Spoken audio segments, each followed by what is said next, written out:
Good morning, সবাইকে জানাই আমার অনেক ভালোবাসা, সেই সঙ্গে বড়দের আমার প্রণাম। আশা করি তোমরা সবাই ভালো আছো, আর যে যেখানে আছো ঈশ্বরের কৃপায় সুস্থ আছো। আজকে হলো ফেব্রুয়ারি 4 তারিখ, রবিবার। সকাল সকাল আজকে স্নান ধান সব হয়ে গেছে। এখন কটা বাজে জানো? 8টা বাজে। 8টার মধ্যে সমস্ত কাজ করে স্নানও করে নিয়েছি। কেন উঠেছি জানোই তো তোমরা? হ্যাঁ গো, বড়ি দেবো, সেই জন্যই উঠেছি। তবে একা উঠতে পারিনি, ছোটি ডেকে দিয়েছে। চলো এখন ছাদে যাবো। সমস্ত কিছু নিয়ে চলে এসেছি ছাদে। দিদি এখনো আসেনি, আমি আর ছোটি মিলেই এখন শুরু করব। আমি তো কিছুই জানি না, যা করার ছোটিই করবে। নেতুবাবু বসে পড়েছে খেলনা নিয়ে খেলতে, আর আমরা এদিকে আমাদের কাজ শুরু করেছি। ছোটি এদিকে ওই যে ওটা সেট করছে, কি বলে যেন ছোটি ওটাকে? বানা। এই যে এটার ওপরে দেওয়া হবে বড়ি।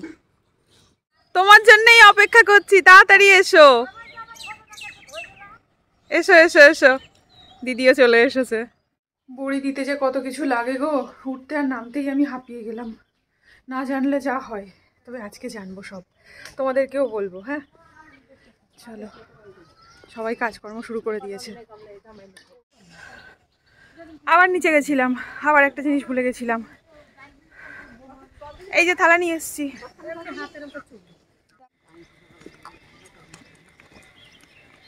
তিনজন তিনটে গামলাতে নিয়ে নিয়েছে। ওপর নিচ করতে করতে না এর মধ্যে কুমড়োটা দেওয়া হয়ে গেছে। ছোটি বলছে কুমড়ো কম হয়ে গেছে। কম হয়েছে না?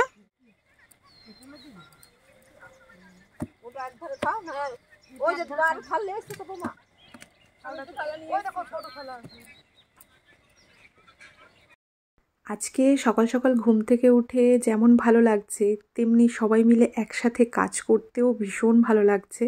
জীবনে এমন কিছু মুহূর্ত থাকে যে মুহূর্তগুলোকে না আর ফিরে পাওয়া যায় না। আমার জীবনে এমন অনেক মুহূর্ত আছে যেগুলোকে আমি ভীষণ মিস করি। তবে আজকের এই মুহূর্তগুলোকে ক্যামেরাবন্দি করতে পেরে আমি সত্যিই খুব খুব খুব খুশি। সকালবেলায় আমার শাশুড়ি মা, ছোটি, দিদি সবাই মিলে আমরা বড়ি দেওয়ার কাজে লেগে পড়েছি। আমি কিন্তু আমার শাশুড়ি মাকে বলিনি, উনি নিজে থেকেই এসেছেন। আজকে তোমাদের একটা কথা বলি। দু একজন মানুষ আছে যারা মাঝে মধ্যে আমাকে বলে আমি নাকি বাপের বাড়ি শ্বশুর বাড়ির নামে নিন্দা করি, তাদের নামে উল্টোপাল্টা বলে টাকা ইনকাম করি। প্রথম কথা, আমি কারোর নামে নিন্দা করি না। যার সম্পর্কে যেটা বলি সবার সামনে বলি। না, আমি অন্যায় না করলে কাউকে ভয় পাই না, না আমার শ্বশুর বাড়ির লোকজনকে, না আমার বাপের বাড়ির লোকজনকে। আর আমি যে কথাগুলো বলি সেগুলো মিথ্যা কথা বলি না। আমি যখন যেটা ফেস করি, যখন যেটা অনুভব করি, আমার সেই অনুভূতিটুকুই আমি তোমাদের সামনে বলি।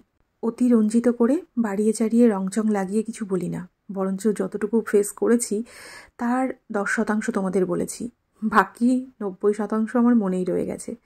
এই বাড়িতে আমি 8টা বছর কাটিয়েছি, 9 বছরে পড়েছে আমার। তবে কি জানো তো, এতগুলো বছরে অনেক কিছু দেখেছি। কখনো ভালো লেগেছে, কখনো খারাপ লেগেছে, কখনো হেসেছি, কখনো কেঁদেছি। তবে এতদিনে হয়তো আমার শাশুড়িমার মনে হয়েছে যে আমার 3টে বৌমা, আর 3টে বৌমাকেই আমার সমান চোখে দেখা উচিত। কিন্তু এই মনে হওয়াটা যদি আজ থেকে বছর 6 আগে হতো, কি বছর 8 আগে হতো, তাহলে হয়তো আজ আমাদের সবার মনে এত গ্লানি থাকতো না। এখন সব কিছু আর আগের মতন নেই, চাইলেও হবে না। কারণ যে ব্যবহারগুলো করা হয়েছে, যে কথাগুলো বলা হয়েছে, কথায় আছে না, মুখ থেকে যদি একবার কোনো কথা বেরিয়ে যায়, যে বলছে তার হয়তো মনে থাকবে না, কিন্তু যাকে বলা হয় সে সারা জীবন মনে রাখে। হয়তো ওপরে ওপরে হাসতে হয়, কিন্তু ভেতরটা আজও ফাটে। এ বাড়িতে আসার পরে আমি খুব বেশি কিছু কারো কাছে চাইনি। তবে হ্যাঁ, ভালোবাসা আর ভালো ব্যবহারটুকু চেয়েছিলাম। আমি না আর 5টা মানুষের মতন ফেক হাসি হাসতে পারি না। মানুষের সঙ্গে মনের মধ্যে ঘোটালা নিয়ে মিশতে পারি না। আমার যদি কিছু খারাপ লাগে সেটাও আমি বলে দিই, যদি কিছু ভালো লাগে সেটাও আমি বলে দিই। আর আমার মতন মানুষের শত্রুর অভাব হয় না। কারণ সত্যি কথা যখন তুমি বলবে মানুষের সামনে, তখন তোমার এমনিতেই শত্রু বাড়বে। তো যাই হোক, শত্রু বেড়েছে বলে আমি কিন্তু জীবনে দুঃখী নই, আমি খুশি। আমি চাই জীবন বাঁচার জন্যে কয়েকটা ভালো মানুষ থাকলেই হবে আমার জীবনে, অনেক অনেক ভালো মানুষের দরকার নেই। আর আমি মিথ্যে বাহবা দিয়ে খুব বেশি সম্পর্ককে টিকিয়ে রাখতে চাই না। আমি আমার দিক থেকে চেষ্টা করব, যেটা টেকার সেটা টিকবে, যেটা টেকার নয় সেটাকে আমি জোর করব না। তুমি ভাঙবে? ক বছর বয়স তোমার? 14। ভাঙতে পারো তুমি? নিচে যে বাচ্চা ছেলেটাকে দেখলে, ও মৌমাছির চাক কেটে মধু বের করবে, সেই জন্যেই এসেছে। ওর একটা বালতির প্রয়োজন ছিল, পাড়াতে কেউ দিচ্ছিল না, তাই আমি আমার জল খাওয়া বালতিটা ওকে দিয়ে এলাম। আমরা সবাই তো ছাদে বসে বড়ি দিচ্ছিলাম, তখনই দিদির মেজ বৌমা এসে বলল যে ছেলেটা এসেছে মধু কাটতে। আর আমি ভাবলাম ভালোই হলো, আমার বর না মধু খেতে ভীষণ পছন্দ করে, তো যদিও মধু পায় তাহলে আমি বেশ খানিকটা মধু ওর জন্যে কিনে রাখবো। তবে এদিকে ছাদে এসে আবার যে আমি কী শুরু করেছি আমি নিজেই বুঝতে পারছি না। আমার খুব ইচ্ছে ছিল পোস্তের ওপরে গয়না বড়ি করব, কিন্তু তা আমি পারলাম না। এই যে কোন ধরনের গয়না আমি নিজেও জানি না। কি বানাবো ভাবলাম, আর কি যে বানালাম। সত্যি বলছি, মেদিনীপুরের কেউ যদি আমার এই ভিডিওটা দেখে আমাকে তো পুরো চাঁদা তুলে পেটাবে। তবে যা হলো হলো, আশা করি ভেজে খেতে ভালোই লাগবে, দেখতে যেমনই হোক না কেন। এদিকে ওই ছেলেটা চলে এসেছে, আমি আর ছোটি নিচে নেমেছি। তবে ছোটি দৌড়াচ্ছে, আগে আগে ভালো মধু নেবে, যদি সবাই ভালোটা নিয়ে নেয় সেই জন্য। তো এখানে অনেকটা মধু নিয়ে এসেছে, এক বালতি মধু নিয়ে এসেছে। আর আমরা তো সবাই খুব খুশি যে অনেকটা মধু পাবো। তো ওর কাছে দামটা জিজ্ঞেস করা হলো, ও বলছে 500 টাকা করে দেবে। ওকে আমার ঘরের সামনে ডেকে আনলাম, আর এখন সবাই মিলে দাম দর করছে। তো 300 টাকা করে দেবে বলছে। ছোটি এখানে ওকে একটা ওড়না দিয়েছে, সেই ওড়নাতে করে এখন মধুটা ছ্যাঁকা হচ্ছে। তো এখানে কিন্তু মধু, মোম সব কিছুই আছে, সেই সাথে মৌমাছিও আছে। আর মধুটা কেমন হবে সেটা নিয়ে সবার মনে একটু সংশয় আছে। তো এখানে অনেকেই আছে যারা মধু নেবে, অনেকে বাচ্চাকে খাওয়াবে, আর আমি তো আমার বুড়োকে খাওয়াবো, সেই জন্যে নেব। এদিকে আমাদের অপু এসে বলছিল এটা আসল মধু তো। তো এটা নিয়ে আসলে সবারই একটু ভয় লাগে। অনেকেই আছে যারা গ্রামের দিকে মধু নিয়ে আসে, এটা ওটা মিশিয়ে নিয়ে চলে আসে। তবে ছেলেটা বলছে ও নাকি মধু কেটে নিয়ে এসছে কোনো একটা জায়গা থেকে। কোথা থেকে কেটেছে আমরা জানি না, যেহেতু আমরা সঙ্গে যাইনি। ছোটির ঘরে খানিকটা মধু ছিল, সেটাই ছোটি একটু ওকে দেখাচ্ছিল। প্রথমেই এই কাকিমাকে ছেঁকে খানিকটা দিয়ে দিল, কাকিমার একটু তাড়া ছিল। সেই সাথে ছোটির পাশে নাইটি পরা যে কাকিমাটা আছে, ওটা হলো আমার যে বড়ি দিয়ে দিচ্ছেন দিদি, দিদির মেজ বৌমা। তো ওই কাকিমাই আর কি বলেছিল যে এই ভাইটা এসেছে। একে একে এখানে অনেকে জমে গেছে, আর সবাই কম বেশি মধু নেবে। ছোটির পেছনে যে কাকিমা দাঁড়িয়ে আছে, ওটা হলো দিদির বড় বৌমা। তো ওই কাকিমাও খানিকটা মধু নেবে। তবে দিদির বড় ছেলে মানে কাকা এসে না বারণ করছিল মধু নিতে। এবার কাকা প্রথমে কিছু বলেনি, পরে একটা কথাই বলল যে একটা মধুর চাকে কখনো এতটা মধু হতে পারে? বিশ্বাস করো আমাদের কারোর মাথায় এটা আসেনি। ও বালতি ধরে আনতে পারছিল না, পুরো ভর্তি হয়েছিল। তো এতটা মধুও কী করে পেল? তো স্বাভাবিক সবার মনেই প্রশ্ন জেগেছে। তো ও এখন চলে এসেছে পাশের বাড়িতে। আমাদের পাশের বাড়িতে একটা মৌমাছির চাক হয়েছে, সেই গাছের মধু ভাঙতে। তো আমিও চলে এসেছি ওই বাড়িতে। তো ওকে বললাম যে এই গাছ থেকে যে মধুটা হবে তুমি আমাকে সেই মধুটা দিয়ে যাবে, আর যে মধুটা তুমি আমাকে দিয়েছো, মানে আমিও 3 কিলো মধু নিয়েছি, ওই মধুটা তুমি নিয়ে যাবে। তো এখন গাছে উঠছে, এই কাঁঠাল গাছটায় দেখতেই পাচ্ছে একটা চাক বসেছে। জানি না ওইটুকু বাচ্চা ছেলে কি করে কি করবে। আমার তো ওর গাছে ওঠা দেখেই ভয় লাগছে। আর গাছে ওঠার সময় ও বলেছে একজনকে বালতিটা ধরিয়ে দিতে। যখনই ও গাছে উঠেছে আর যখনই ওখানে ধোয়া দিয়েছে, এত মৌমাছি ছুটতে আরম্ভ করেছে, সবাই ছুটে পালিয়ে গেছে। আর ও গাছ থেকে চিল্লাচ্ছে বালতিটা দিয়ে যাও, বালতিটা দিয়ে যাও। আমরা তো কেউই কাছে যাওয়ার সাহস পাচ্ছিলাম না। আমার চাদরটা দিয়ে দিদির বড় ছেলেকে বললাম কাকা তুমি একটু বালতিটা দিয়ে এসো। তারপর কাকা গিয়ে বালতিটা দিয়ে আসে। তো এই গাছ থেকে মধু কাটার পর দেখো এইটুকু মধু হয়েছে। সেই সাথে বাচ্চা ছেলেটা না মানে গাছ থেকে নামতে পারছিল না, ওখানে একটা তার ছিল, তারে মনে হয় ওর একটু হাতও কেটে গেছে। তবে এখানে এইটুকু মধু হলো আর ওখানে অতটা মধু কি করে হলো, এটাই হলো প্রশ্ন। এবার যেটা আমরা ভাবছিলাম সেটা একদম 100% শিওর হয়ে গেছি আমরা, যে কিছু তো একটা ব্যাপার আছে। এখানে সবাই ওকে জিজ্ঞেস করছে যে মধুর মধ্যে কিছু মিলিয়েছো কিনা। ও না একবার এক এক রকম কথা বলছিল।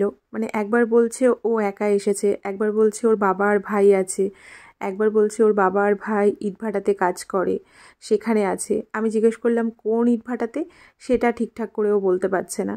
আমি ওকে বললাম ভাই তুমি যদি মধুতে কিছু মিশিয়ে থাকো তাহলে আমাদেরকে বলো, কারণ ছোট ছোট বাচ্চারা যেহেতু খাবে। বাকি তুমি সঠিক মধুটা দাও আর সঠিক দাম নিয়ে যাও, কোনো অসুবিধা নেই, দাম কম কেউ দেবে না তোমাকে।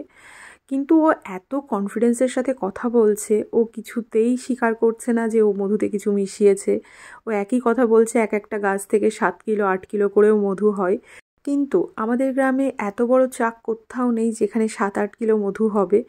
তবে সকালবেলায় মধু নিতে গিয়ে এমন ঝামেলায় পড়লাম, আমি ভাবলাম না জানি কত লাভ করব। কিন্তু এদিকে আমার সময়ও নষ্ট হচ্ছে, সেই সাথে খাঁটি মধু পাচ্ছি কি পাচ্ছি না সেটা নিয়ে সংশয়ও জন্মেছে মনের মধ্যে। শেষে দাম দর করে মধুর দাম হয়েছিল 200 টাকা করে, তবে কাকা বলছে ওকে 100 টাকা করে কিলো দিয়ে দাও, 300 টাকা দিয়ে দাও।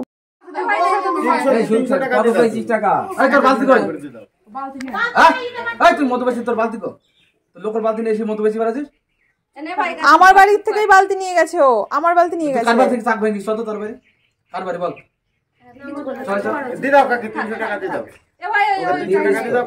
আচ্ছা 300 না, এনে আমি 500 টাকাই দিলাম। আর ওই যে 120 টাকা দিয়ে গেছে, কান্না করিস না, আর কখনো মিথ্যা কথা বলবি না, কখনো মিথ্যা কথা বলবি না ভাই। তুই বস, বস একটু চা করি, বস একটু চা করবো, খেয়ে যাবি, সকাল থেকে খাইনি। কাকারা 100 টাকা করে বললেও আমরা শেষে ওকে 200 টাকা করেই দাম দিয়েছি। বাচ্চা ছেলে সকালবেলায় দেখে মায়াও লাগছিল। আর সেই সাথে আমরা বলছিলাম যে দাম বেশি নে, জিনিস ভালো দে, কিন্তু মিথ্যা কথা বলিস না, কাউকে এভাবে ঠকাবি না, কারণ ছোট ছোট বাচ্চারা খাবে, দেখেও তো তোর মায়া লাগা উচিত। তোকে দেখে যেমন আমাদের মায়া লাগছে, তোরও তো এই ছোট ছোট বাচ্চাগুলোকে দেখে মায়া লাগা উচিত। আমার ঘরে বিস্কিটের প্যাকেট ছিল, সেখান থেকে একটা বিস্কিটের প্যাকেট ওকে দিয়ে বললাম এটা বসে খা, আর আমি ওর জন্য একটু চা বানিয়ে নিয়ে এলাম। ওর মুখটা দেখে না এত মায়া লাগছিল। পাশের বাড়িতে ও যখন কাঁঠাল গাছে উঠেছিল তখন গাছ থেকে নামার সময় না ওকে মনে হয় মৌমাছিগুলো কামড়াচ্ছিল, সেই সাথে ওই গাছে না একটা তার পেঁচানো ছিল, ওই লোহার তারে ও এমনভাবে পেঁচিয়ে গেছিল বেচারা নামতেও পারছিল না। তখন আমার এত খারাপ লাগছিল। অনেকে বলে না ভাগ্য নয় কর্মটাই আসল, কিন্তু আমার মাঝে মধ্যে মনে হয় কর্ম নয় ভাগ্যটাই আসল। এই বাচ্চাটাই যদি আজকে একটা ভালো ঘরে জন্ম নিত তাহলে এভাবে রাস্তায় রাস্তায় ঘুরে বেড়াতো না। আবার অনেকে হয়তো বলবে এটা হয়তো ওর আগের জন্মের কর্মফল, সেটাও হতে পারে। মন ঠিক আছে এবার? ঠিক আছিস? হ্যাঁ, ভয় হয়ে গেছিল, ভয় পেয়ে গেছিলি? জানো তো ওই বাচ্চা ছেলেটা কিন্তু আমাদের মিথ্যা কথা বলেছিল। ও বলেছিল ওর বাবা ইটভাটায় কাজ করছে, ও একা এসেছে গ্রামে, কিন্তু ওর বাবাও ছিল সঙ্গে, আশেপাশেই ছিল, আর ওর বাবাই ওই বালতিতে মধু ঢেলে দিয়েছিল, ও কোনো গাছ থেকে মধু কাটেনি।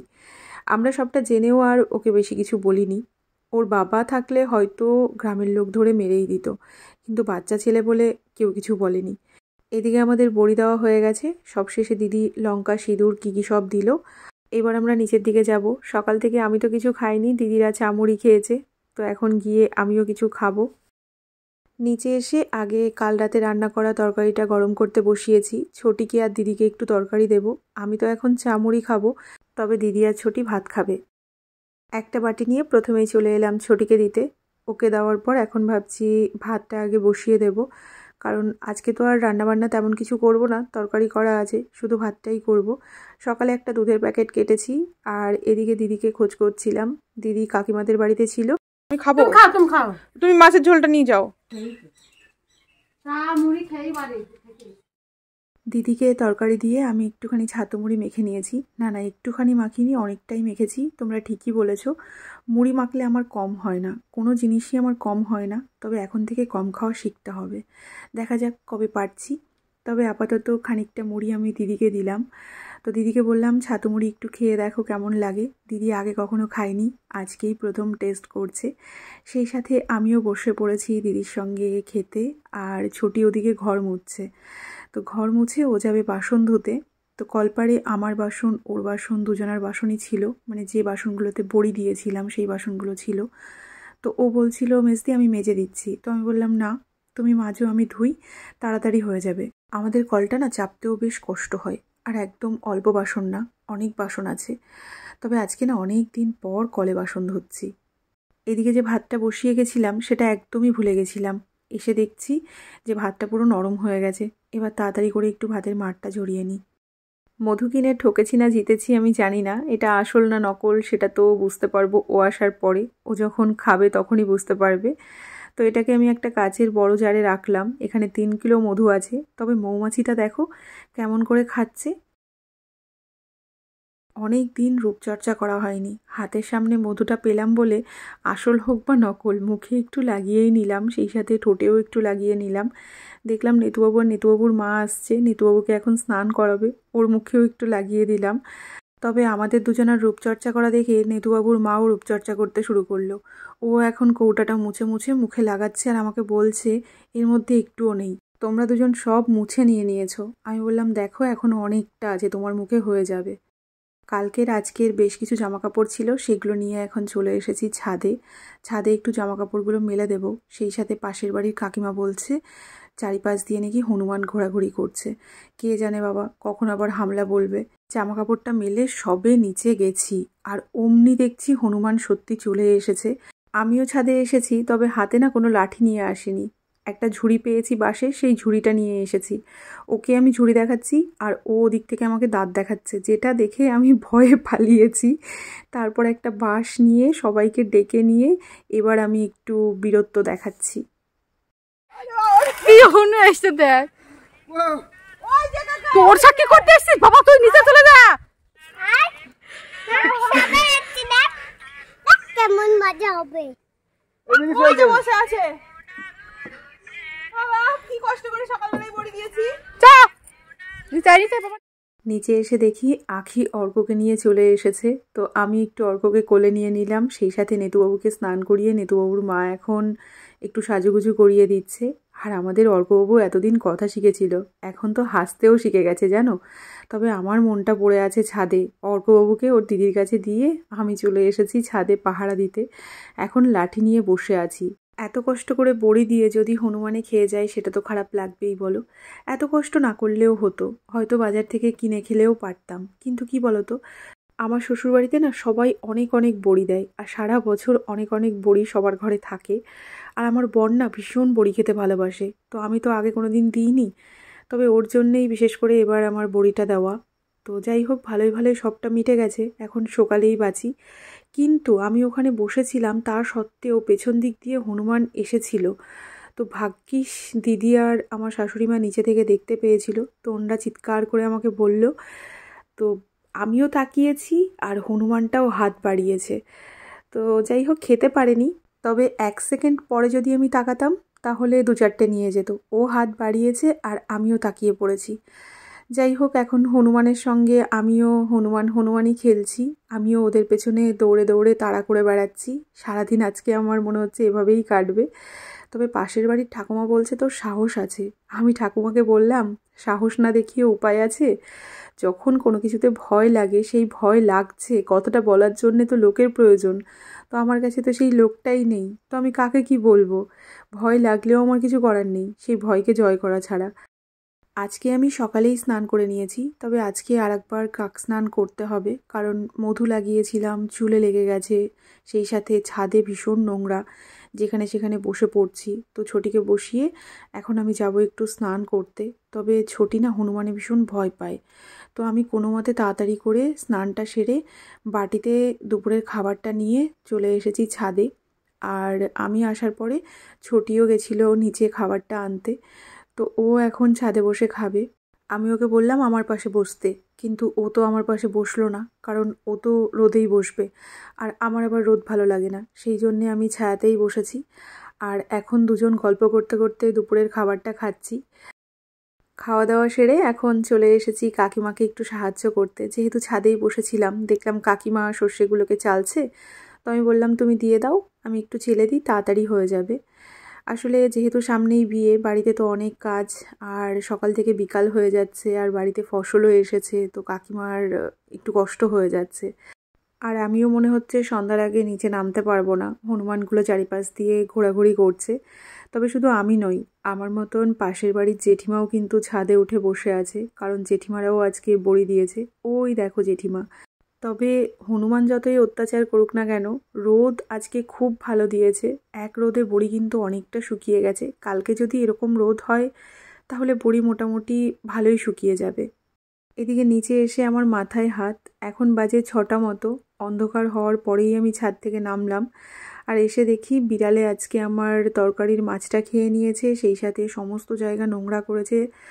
এখন আমাকে এই সমস্ত কিছু পরিষ্কার করতে হবে। সত্যি বলছি এখন আমার একটুও ভালো লাগছে না। আমারই ভুল, আমি দরজাটা লাগাতে ভুলে গেছিলাম, তাড়াহুড়ো করে চলে গেছিলাম। মাথাতেই ছিল না যে বিড়াল ঢুকতে পারে। তবে বিড়ালটা ঢুকেছে দরজা দিয়ে, বেরিয়েছে জানলা দিয়ে। জানলাতে প্রচুর লোম লেগে আছে। আজকে জানো তো সকাল থেকেই খিচিবিচি লেগে আছে, সারা দিনটাই কেমনই যেন কাটলো। এমনিতেই ছাদে থাকার সময় না আমার মাথায় ভীষণ যন্ত্রণা করছিল। মোটামুটি দুপুর থেকে তো আমি ছাদেই আছি, ছাদ থেকে ঠিকঠাক করে নামতেই পারিনি নিচে। তো ভাবলাম নিচে গিয়ে একটু চা বানিয়ে তারপর একটু বসবো। ও বাবা, ভাবলে কি হয়, এখনই বাসনপত্রগুলো ধোবো, সেই সাথে ঘরটা মুছবো, তারপরে রাতের রান্নাবান্না করব, তারপর খাওয়া দাওয়া।